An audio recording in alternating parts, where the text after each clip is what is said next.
Chassidic, discuss some Chassidic stories today. So the first story is a story of Rebbe Yitzhak of Berdychev, famous Rebbe Yitzhak. A chassid of his came to him complaining that he needed money. As many stories go, not only did he need money, he used to be very wealthy, but he lost it all, a bad investment.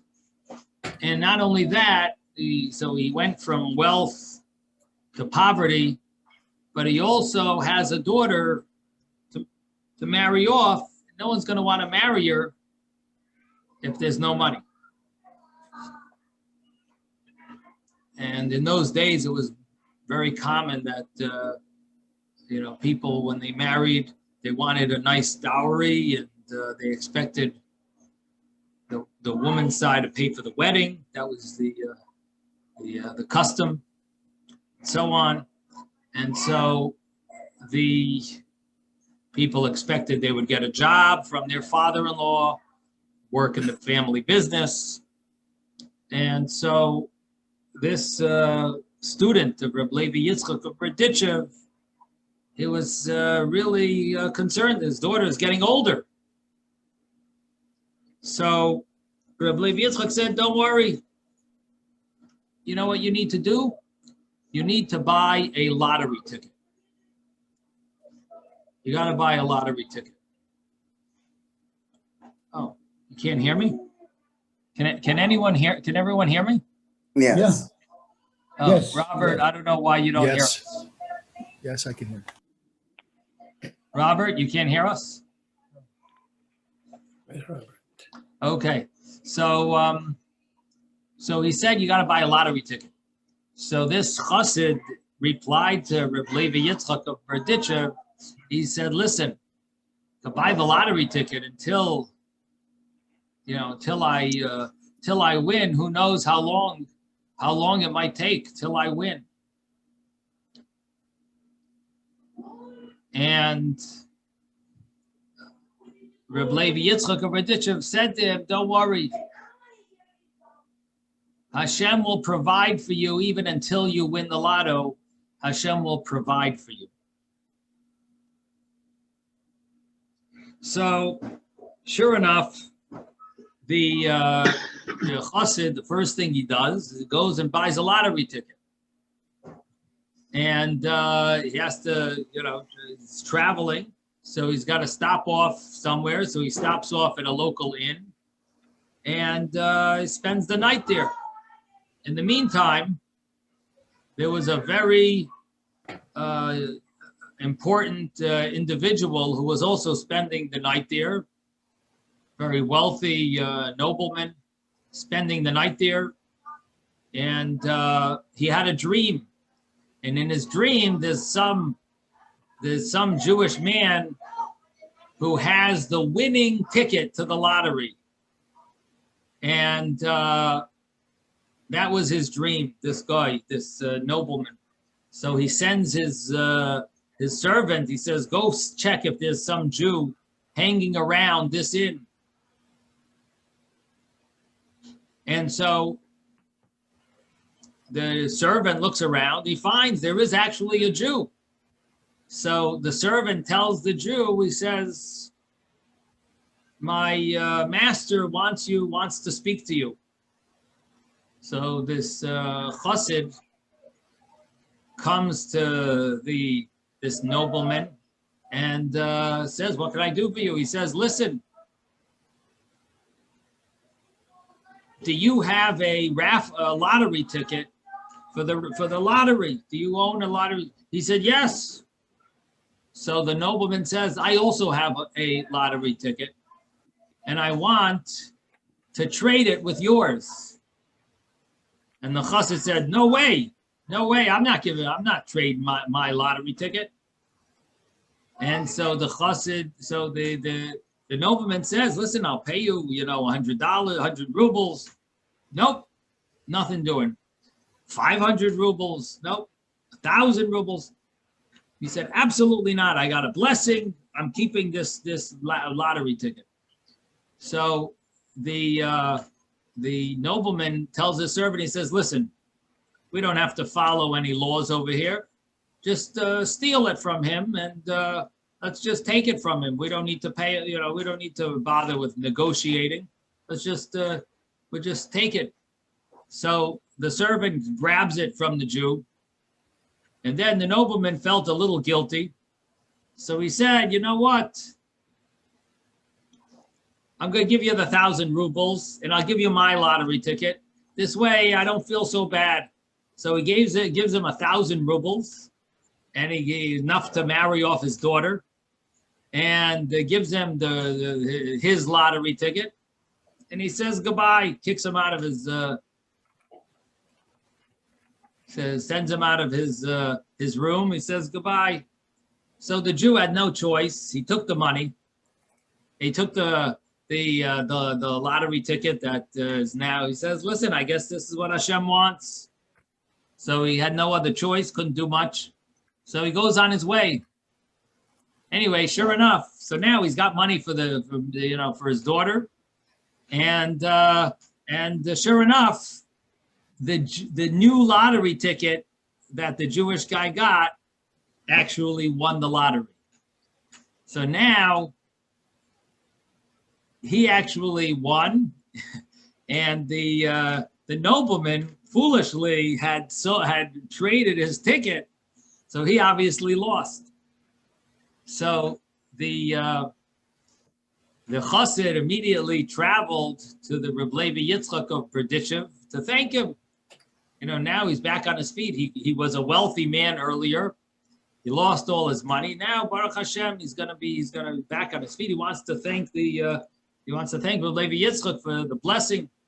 Rebbe Yitzhak says, he says, I saw that your luck was running low, and I had to somehow use the master of dreams to persuade the nobleman to give you his ticket, to trade his ticket with yours. And the 1,000 rubles that you got in advance, at least that was what you requested. You wanted to have money to marry off your daughter as soon as possible. Now I got you that money up front. So Baruch Hashem, you got what you needed, and he was happy, and they lived happily ever after. So one of the Chassidic Rebbes, when he repeated this story, he says there's a verse in the Torah that says something along these lines. It says Hashem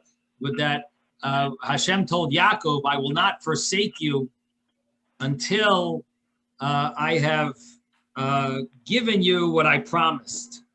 And so what that means is that not only I won't forsake you later on, I'm going to provide for you, but until what I've promised you, I will also provide for you in the meantime.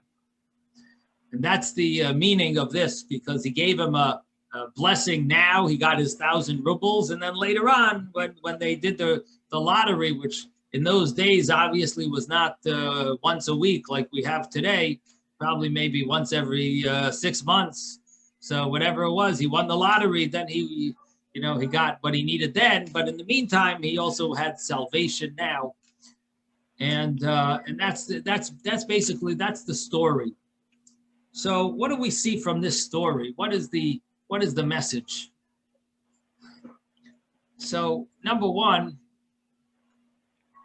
we obviously see that Tzaddik's blessings have tremendous powers.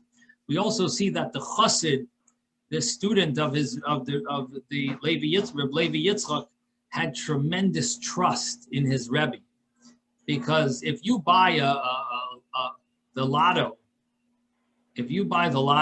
for $1 and someone offers you $1,000 for your lotto ticket, would you sell it? Would you sell it for $1,000?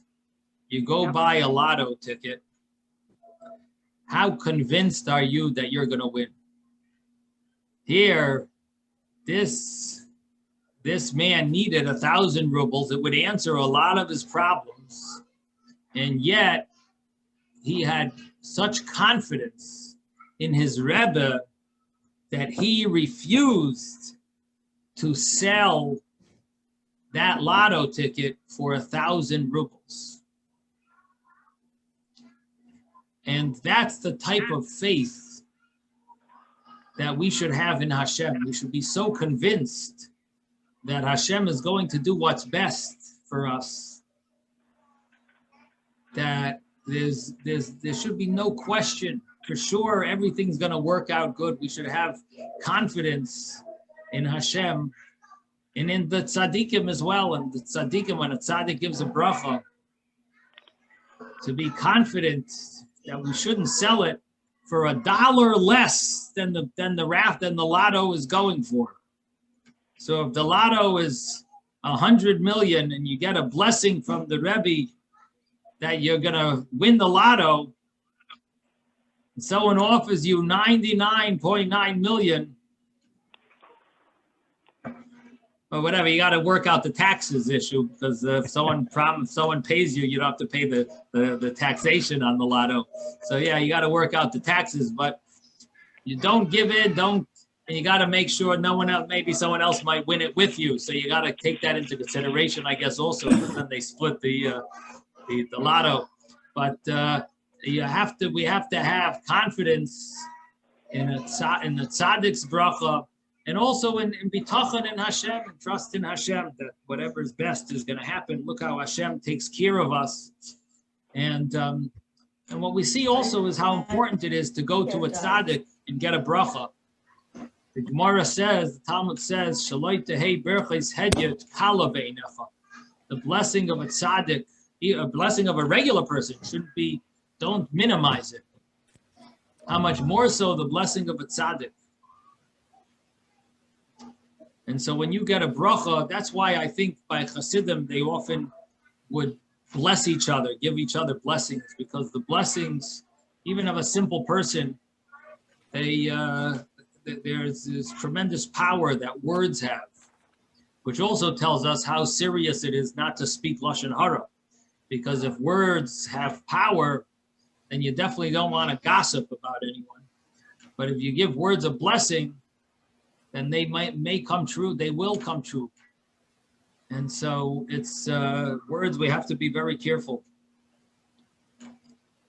It says in the Tanakh, I believe in Hachayim v'Hamaves, in Mishlei, I believe, Proverbs, Hachayim v'Hamaves biyad haloshay. Life and death is in the hands of the tongue, which means you could bring life, and chas v'shalom cause the opposite. We have tremendous power in our tongue, with our words. We could give people blessings, give people encouragement, and so blessing of a tzaddik, how much more so, how much power that has. Yes, Robert.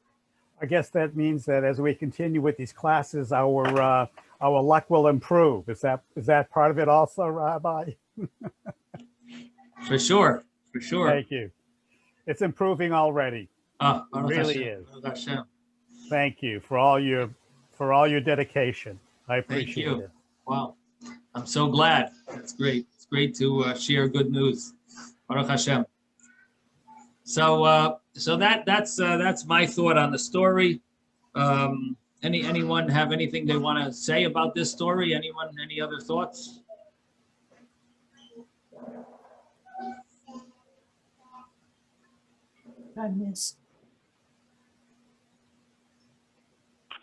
I was going to mention also that sometimes, you have these blessings, but the blessing comes, sometimes it takes time till the blessings come.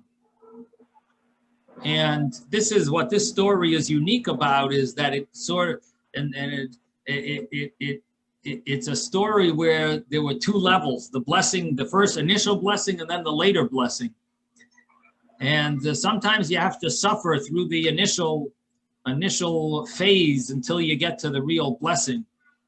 And here, this story is a little different than the other stories. And I think it's important to mention that sometimes there's certain obstacles when it comes to blessings that don't allow the blessing to actualize, to realize, to become, to come into this physical world because of certain obstacles. And therefore, even if you get a blessing, you sometimes need to be a good receptacle, a good vessel to be able to receive the blessing, prepare yourself for the blessing. So you get a blessing, but it's important to make sure that you are capable, you deserve, you make yourself you make yourself deserving of receiving the blessings. And that's why many people, when they would write requests to the Lubavitcher Rebbe, they would always write something that they're doing special, unique, in order for the Rebbe to, Rebbe's blessing to take effect. So they would say, I'm starting to put tefillin on every day or once a week. I'm starting to keep Shabbos. So they would say, this person is, God forbid, not well. And we asked the Rebbe for a blessing, and they would write also that they're starting to do an extra mitzvah that they weren't careful about until now, or even something they were careful about. They're doing something, they're being more careful, they're doing something more. We're studying more Torah, keeping Shabbos on a higher level, keeping kosher on a higher level. So even if they kept somewhat kosher, now they're keeping it more. So these are ideas in order to make the blessing in order to be a good receptacle for the blessing, that it should take effect physically and that it should take effect soon. One of the unique things about the Kohanim's blessing, it says, is that it would actually have a effect soon. Something unique about the blessings of the Kohanim. The Kohanes would be the ones that would bless the Jewish people. So it's brought down that their blessing had an effect, was able to affect in a very fast way.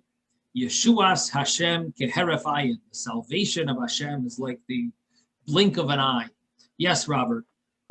Seriously, I really believe is, again, the story you're saying is that you should not be closed-minded, and one should, be accepting of the serendipitous, of what you don't expect that will bring blessings back to you. You want to learn and you want to give, and if something comes your way that you don't expect, and it's a good thing, you should accept it. We should be happy and be thankful, yes. Okay. Ben. Rabbi, I think we learned that it's not in your hands or in your mind whether you're going to win or not. It doesn't matter what ticket you have in your hand. It's decided beforehand whether you're going to win or not by Hashem. Right. So exchanging the ticket didn't help you. You lost anyhow. Right. Right. That's an interesting point. In other words, what the Rebbe Yitzhak of Berdychev said, that he needed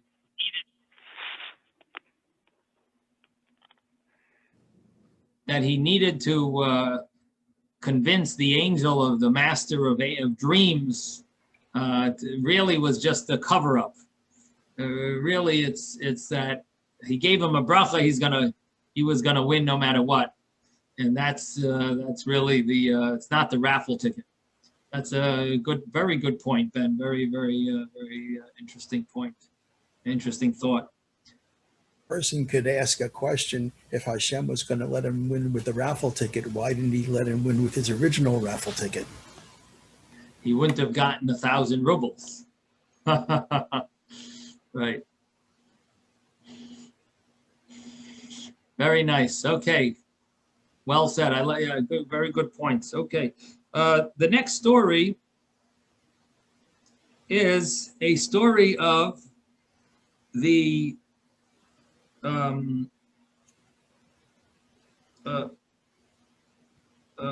a person who was a grandfather or great grandfather of Hillel Paritcher.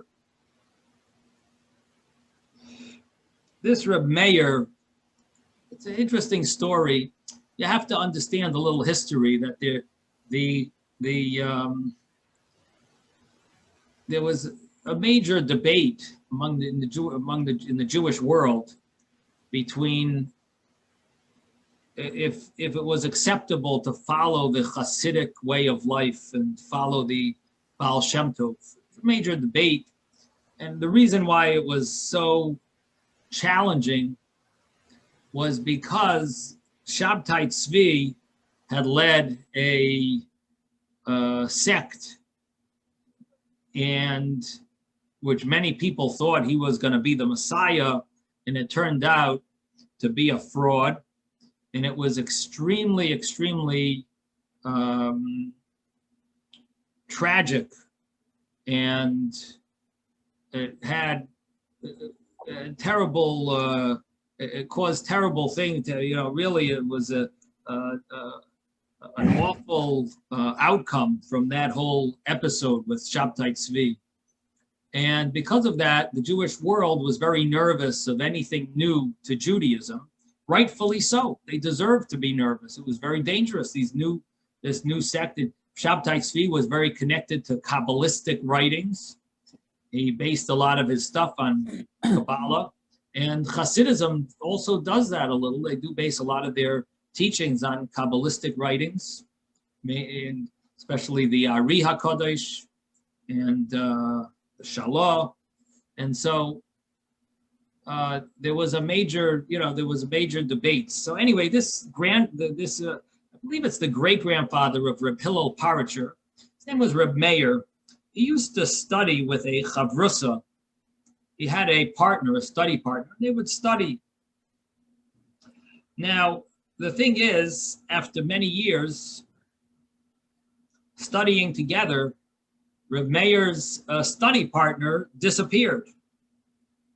And then they found out that the reason why his study partner disappeared was because he had become a chassid, and he decided he wanted to join the Chassidic way of life and Chassidic followers of the Baal Shem Tov. And so this Reb David took off. Of course, Reb Meir, his chavrusa, was very hurt. He didn't even tell him that he's leaving. He didn't say anything, didn't discuss it with him, nothing. Now, this is the Reb Meir who was hurt. The father-in-law was even more hurt. His son-in-law became, he felt this is almost like converting to another religion. Hasidim in those days, when those rabbis that questioned it, they were nervous. This is like another religion, and so the father-in-law was really fed up, and he wanted his daughter to ask her husband for a divorce, but she went along. She wanted to go along with her husband's way of life, new way of life, and she trusted him that this is kosher, it's acceptable, not only acceptable. Anyway, so Reb Meir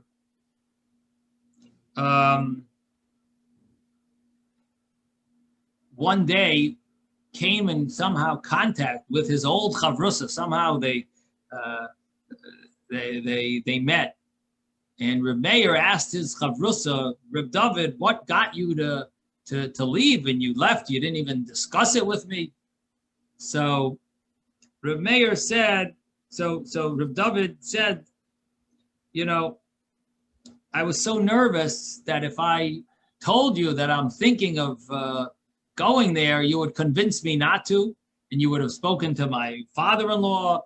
It wouldn't have worked. So I couldn't tell you anything. I'm very sorry that I kept the secret, but I was thinking for a while about it, and I had no way that I could reveal it to anyone.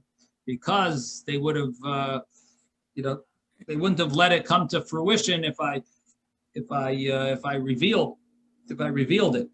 So Reb Meir then got to the nitty gritties, and he said, "So tell me, what really got you? What was so impressive about the Chassidic way of life?" So Reb David said, "Well, what I missed when we were learning Torah together was that I felt that I'm not really learning for the sake of heaven. I enjoy intellectual stimulation. I enjoy the becoming a scholar. I like when people ask me questions, and I feel, knowledgeable. I enjoy, I enjoy learning, and therefore I felt that my learning is really not on the highest level. And when I spoke to anyone about this, they told me that by the Baal Shem Tov, there they do everything for the sake of heaven. And there I would be able to learn Torah for Hashem's sake, solely for Hashem on the highest level. And that's really why I wanted to go there. And then he said, "So what did you find when you went there?" And this is where the story is it's an interesting, I wouldn't expect the story to go this path, but the story takes on a new path. And he says, "Well, when I went there initially, I wasn't that impressed. And I had thoughts of leaving. And then they told me you got to wait till the Baal Shem Tov has a yahrzeit. I think it's the Baal Shem Tov's father's yahrzeit. And you got to wait till Shabbos. The Baal Shem Tov says Shir Hashirim. And he says the Song of Songs. And that's when you'll see how, the greatness, the holiness, and you'll feel the delight of Shabbos." And he said, "Well, it was nice, but I don't know. I wasn't that moved." Then he said, "Well, he said you got to wait till the Baal Shem Tov's yahrzeit for one of his parents." And so he waited for this yahrzeit. The Baal Shem Tov would fast the whole day, and he would pray and all night and say the whole Mishnah. He would go through the entire 6 books of the Mishnah all night, walking back and forth, studying the entire thing in one night. And the holiness. Then he makes a meal, and sure enough, I went to that and I saw all that. And then at the meal, I was waiting to see this great revelation at the meal, and they warned me. They said that most people fall asleep during this meal. Somehow they don't merit to enjoy the full intensity, so you got to prepare yourself in advance. And so I prepared myself in advance, and sure enough, even I fell asleep even after preparing myself. But during my sleep, I saw this vision of what was taking place. Right before I fell asleep, I saw the Baal Shem Tov was talking about the spiritual meaning of the mikvah. Mikvah is the ritual bath. And then someone asked the Baal Shem Tov, "How could you say this?" I think in the writings of the famous Ari, he says differently. So that's when I fell asleep. And all of a sudden, in my vision, my dream, I saw a lot of people running, and groups of people running. So I asked them, "Where are you all going?" They said, "We're going." The Baal Shem Tov is giving a speech. This is in his dream. While he's sitting at the table of the Baal Shem Tov, they had this vision. The Baal Shem Tov is giving a speech. Everyone's running, so he runs along. He comes to this place. There's 2 seats over there. They said, So he asked them, he says, what are the two seats for? They said, one is for the Baal Shem Tov, the other is for Rabbi Yitzhak Luria, the famous Ari, the famous Kabbalist from Tzfas from the 1500s. And he hears the Baal Shem Tov give his speech, and the Ari, the Kabbalist, asks him numerous questions, and then finally he agrees to everything that the Baal Shem Tov says. He says, wonderful. He had asked the Baal Shem Tov numerous questions. Baal Shem Tov answered everything perfectly, and that was it. All of a sudden, this Reb David woke up, and right at that moment, the Baal Shem Tov was regaining his composure. He had been totally looking like an angel before that, and he was coming back to life, so to speak. And right there and then, this person, this chassid, asked the Baal Shem Tov, he says, but the Ari says differently, says the Ari HaKadosh argues with you. He doesn't say that. He explains it differently. So the Baal Shem Tov says, Reb David, what did you just see in your vision? And Reb David gets up and he tells everyone what he had just seen, that the Ari asked him questions and he agreed. They came to some reconciliation of how it's not a contradiction. And so the Reb David revealed that to the crowd. And that's when Reb David said, the Baal Shem Tov captured my soul. That was it. With that, he won me over. And when Reb Meir heard about this story,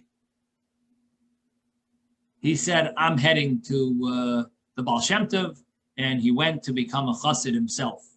That's the story. So it's a little surprising, the story. I'm not sure what exactly to make out of the story, and I'll tell you what bothers me is that why wasn't he impressed with the sincerity of the Torah learning and the Baal Shem Tov? I would think that itself should have been what he went there for. Should have inspired him to be able to think about Hashem more and study Torah with a higher thought, totally for Hashem's sake, to be able to connect to Hashem and make Hashem feel, make Hashem happy that he's fulfilling his mitzvahs, and the strongest connection is through Torah study. So I would have thought that would have been satisfactory, but he went and said, I almost left, and so I'm not really sure why he would have left. I would think that he should have been sold. Ben, what do you think? Ben? I think that he had too great an expectation. His expectations were higher than what he received. Uh-huh. And that was he was receiving a lot maybe, but less than what he expected. Uh-huh, okay. That's why he was disappointed. Uh-huh, okay. So, the end of the story is a good ending. He ended up, staying there, and, I guess he acknowledged that he was really sold, and he really loved it. But at the same time, it's surprising he thought of leaving. Yes, Miranda. Yeah, I was thinking that during his first visits, he was used to studying with his own intellect versus having a deeper spiritual, maybe, I don't know this person, so, And so when he fell asleep, his own active thoughts were not negated, but were kind of given up to Hashem. And then he was able to show Hashem and was able to show him the truth of what was going on, versus other people that maybe are more trusting or come from a different level, not just totally intellectual, might have felt it right away, perhaps. Uh-huh. Something Very like that. deep. What you're saying is a very, very profound. I think it's a very good point that possibly the thought of this Reb David was that he would enjoy studying Torah with a much with in a much higher level of spirituality, and really he wasn't enjoying it because he didn't have that personal, his physical enjoyment he wasn't physically enjoying it as much because he didn't have those extra perks, and made it harder for him. The extra perks of, I'll give you an example. A lot of people love the Daf Yomi. Daf Yomi means they study a page of the Talmud every day. Many people love it. It's tremendous, and it is. It's a great thing, but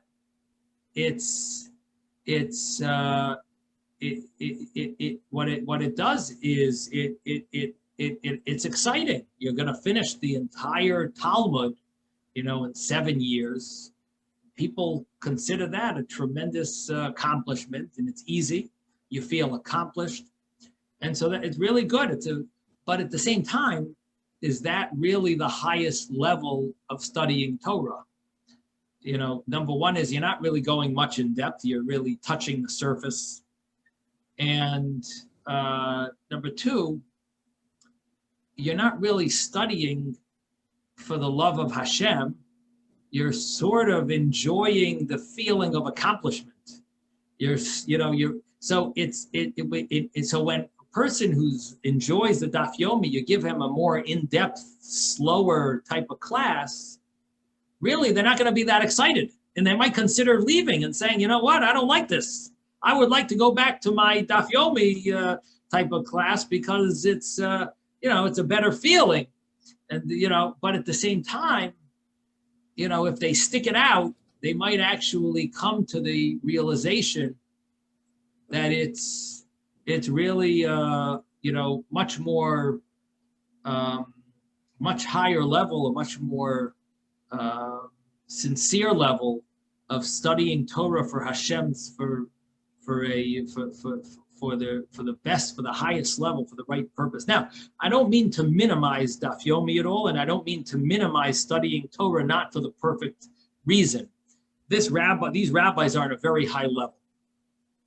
And for us, it's good to study Torah for a prize, good to study Torah for even to, for other reasons as well, because ultimately we will study Torah for the right reason.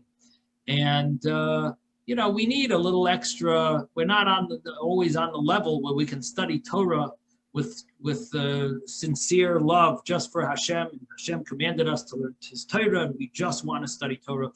We do have, we have our personal enjoyment in the study of Torah, and it's maybe not solely for Hashem's sake, and because we have such love for Hashem. But at the same time, we should know what we strive to reach, and and that's a high level, and that's one of the things that it's you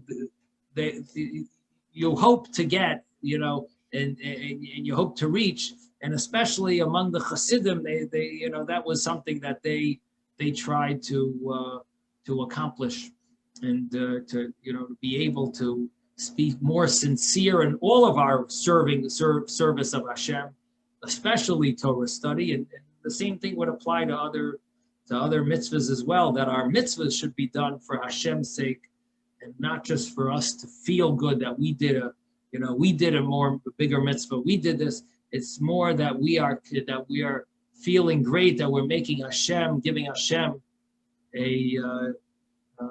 accomplishing what He wanted by commanding us with the mitzvahs, and wanted us to become holier and more connected to Him. Yes, Ben. I remember from what you were telling that the Baal Shem Tov in the dinner gave the wrong opinion, not the opposite to his own opinion on the issue they was talking about. But in the dream, he found out that to the Arizal, he gave the correct answer. So he was disappointed before he fell asleep. But in his sleep, he saw that the Arizal corrected himself and gave the correct answer that the Baal Shem Tov gave the correct answer to the Arizal. So when he woke up, he was in better mood. But then when the Baal Shem Tov asked him, what did you dream? He knew that the Baal Shem Tov was trying him out. He gave the wrong answer to see what he would think about it, maybe.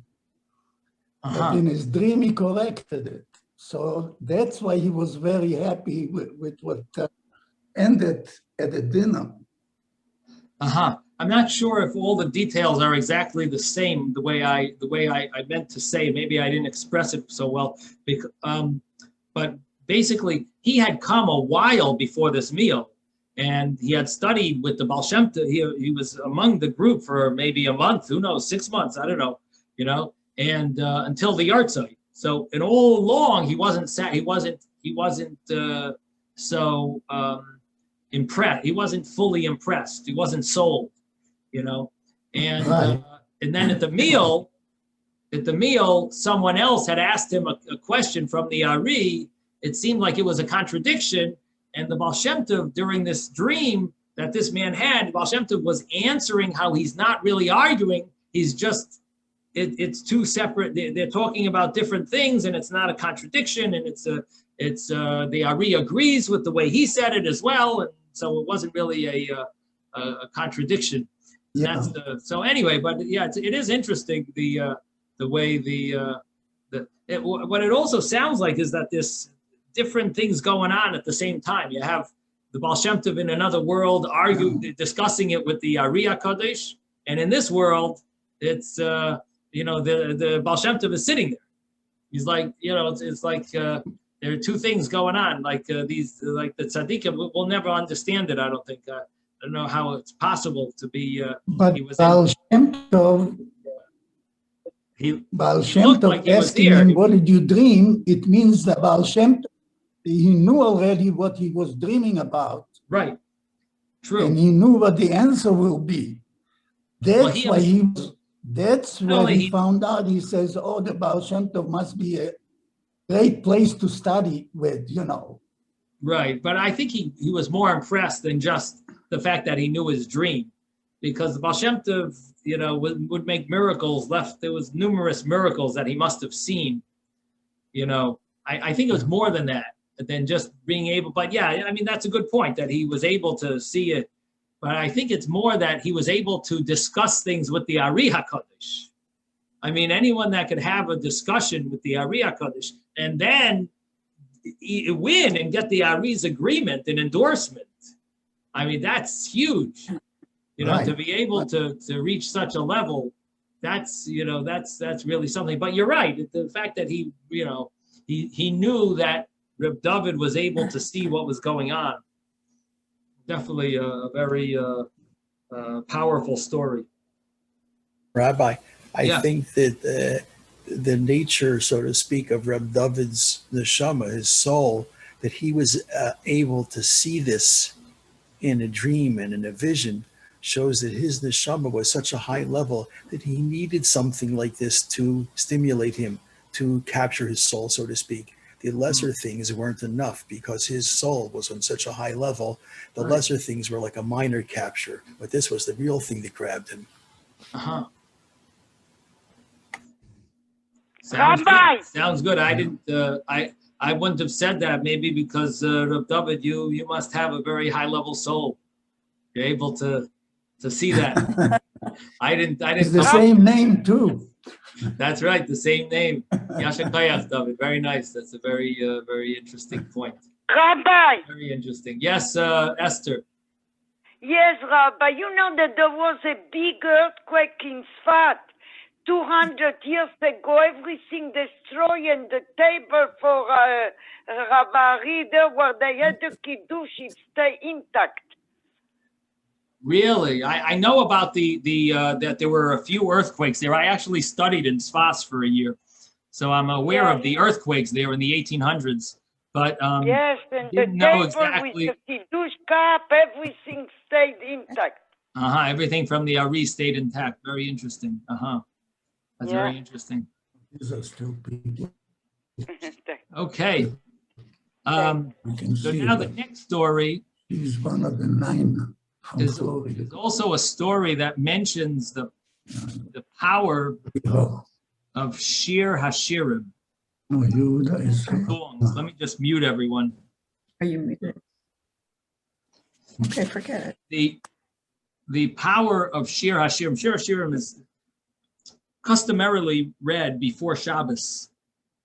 I don't know if it's really a Lubavitch custom, but it's common among Sephardic Jews, and I think it's become popular among Chassidim and different groups of Chassidim, and possibly even some Ashkenazim starting to catch on to the special uniqueness of the Shabbos, the connection with Shabbos and the Shir Hashirim, the Song of Songs. So the story goes like this: that Reb Dov Ber, the Maggid of Mezrich,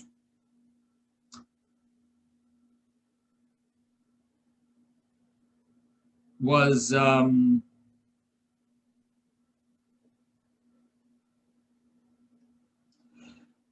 sent his messenger to figure out, to figure out what's going on, because he was having a problem sleeping. And so his messenger went, he saw Reb Aaron of Karlin was reciting the Shir Hashirim. It was Friday night, and he was reciting the Shir Hashirim, and sure enough, the Maggid of Mezrich, this was one of his top students, if not the top, and they considered Reb Aaron of Karlin at one point, one of the greatest students of the Maggid of Mezrich, and they said, the emissary of the Maggid's Gabbai, his helper, he came to Reb Aaron of Karlin. He said, the Rebbe asked that you should stop saying the Song of Songs, the Shir Hashirim, because it's affecting the Rebbe's sleep. Somehow he's not being able to sleep. You're causing such a tumult in the spiritual realms that the sleep of the Rebbe is being affected. So Reb Hillel Paritcher was the one who repeated this story, and he said, what you see from this story is that the Maggid's sleep was obviously accomplishing more on the spiritual worlds than Reb Aaron of Karlin's Shir Hashirim. What that means is that we know Reb Aaron of Karlin was making a whole tumult among the angels in heaven from his Shir Hashirim. When he said the Shir Hashirim, it was with such excitement and passion that it created, the angels were all dancing in heaven. And when the Maggid of Mezrich would sleep, he obviously had something of more, it was obviously more important, because otherwise he would have been so happy that the angels in heaven were dancing around and singing praises to Hashem and all excited over Reb Aaron of Karlin's Shir Hashirim.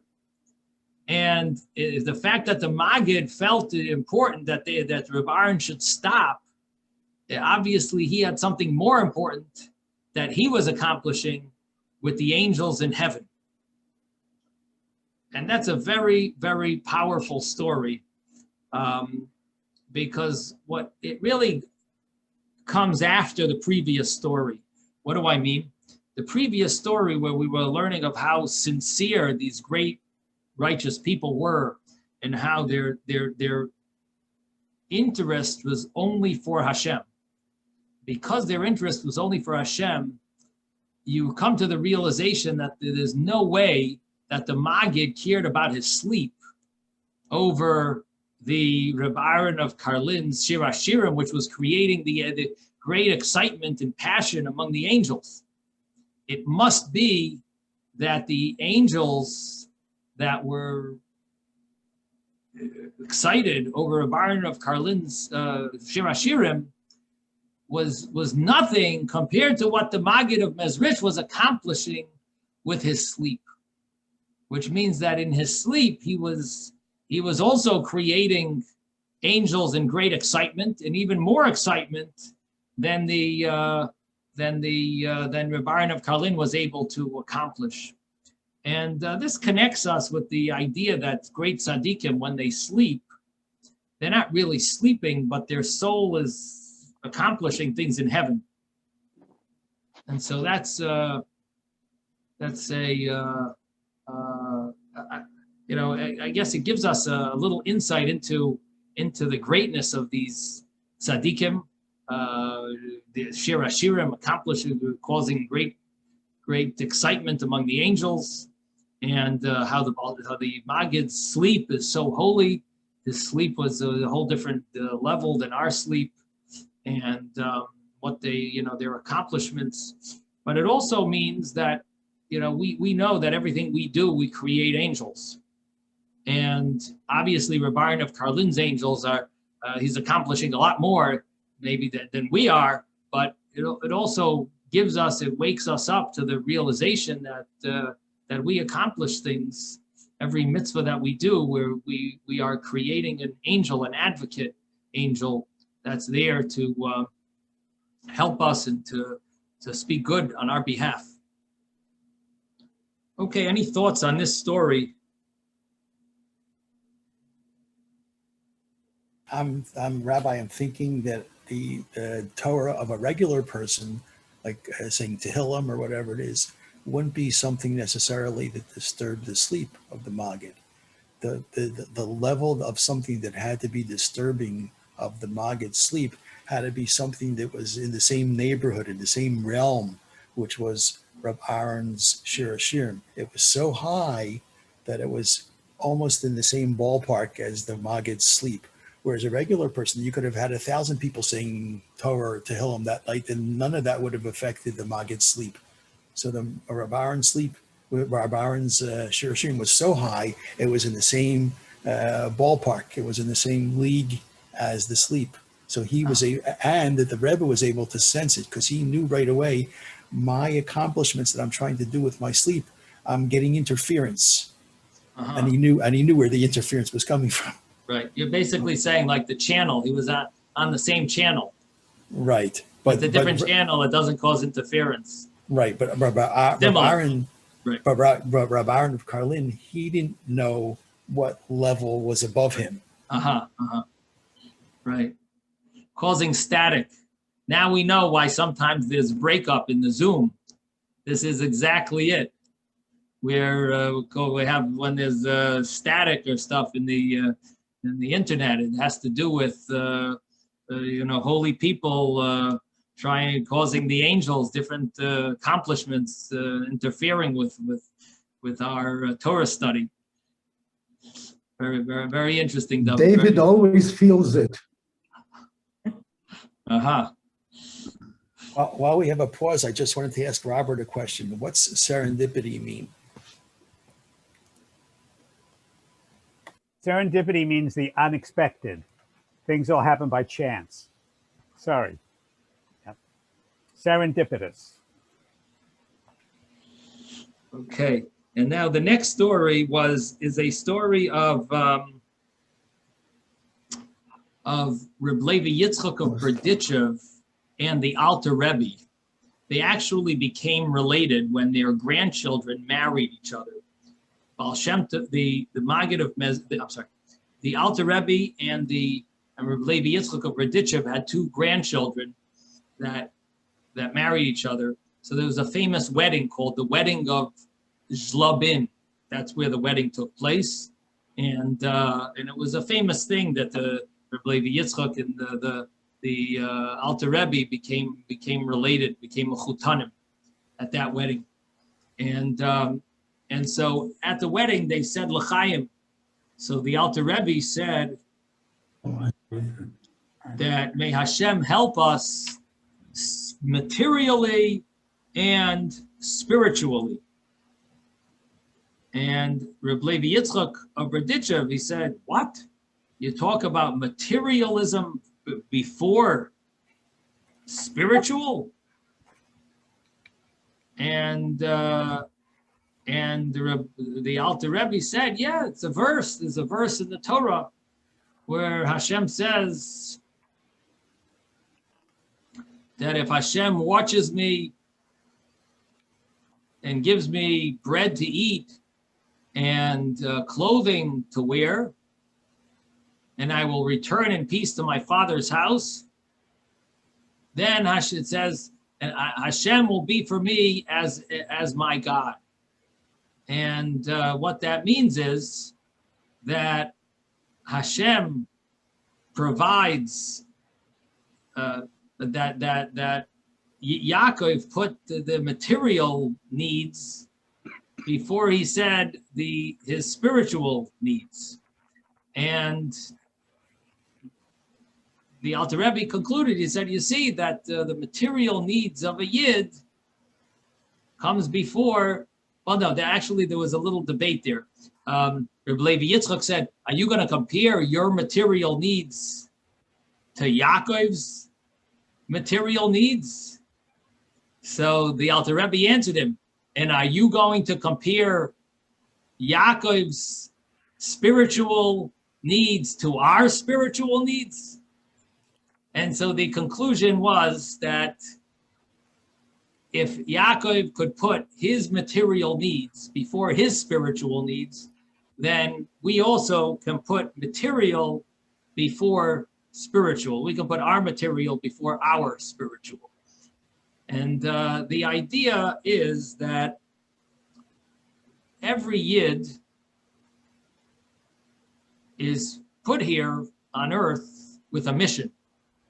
And our mission is meant to, we're meant to accomplish something with the physical world, to elevate all the physical things that we come in contact with. And in order to serve Hashem, we need to have a healthy body, and we need to be able to have the wherewithal to accomplish all the spiritual things we need. Therefore, our physical material needs is hand in hand with our spiritual needs. It really goes hand in hand. You can't do one without the other. If you don't have a body, you can't serve Hashem. We can't. If you don't have health, you can't serve Hashem. If you don't have clothing, you can't serve Hashem. If you don't have food, you can't serve Hashem. So ultimately, both go hand in hand. And our material needs is also for Hashem's purpose, just like our spiritual needs are. So instead of separating the two and minimizing the value of material needs, it's actually a means to serve Hashem, which really goes hand in hand with what we've talked about, serving Hashem with everything that we have, and not just for the purpose of Hashem, but the entire entity of everything that we have is really for Hashem. Everything that we do, everything that we own, it's all for Hashem's purpose. Everything is to merge Hashem with it and to bring holiness into everything that we come in contact with. Hashem Echad, that Hashem should be revealed in the entire universe. And that's the story of this discussion, Rebbe Yitzhak of Berdychev and the Alta Rebbe, Rabbi Shneir Zalman of Liadi. Okay, any thoughts on this? Rabbi Smith. Story? Yes. I just want to add real fast, because I don't know if you'll ever come back to it. At the same chassan, at the same wedding, when they were getting ready to leave, apparently the hall was hugely packed with people, and the Alta Rebbe and Rebbe Yitzhak of Berdychev were on the opposite wall, far, far from the door. And they were trying to figure out how to get out because the place was packed with people. So Rebbe Yitzhak turned to the Alta Rebbe and said, we could just walk through the wall. Mm-hmm. And the Alta Rebbe replied, not everything that we're able to do should we show. Me too. Just a minute. Wow. That's a powerful ending. That's a powerful story. discusses. So I guess that goes hand in hand with this story. Rebbe Yitzhak saw the material as sort of like a separate entity, and we just got to break it. And the Alta Rebbe said we got to use all the material for Hashem's purpose, not to destroy it, not to make miracles with it, but to bring Hashem into it in a more natural way, to infuse everything with the way it is in its own state, not in a miraculous state. Wait a minute. Maybe that's a little connected to this to the original discussion of theirs. It sort of like shows the different mindset of the way they saw things. Okay. everyone, Rabbi, yes. I have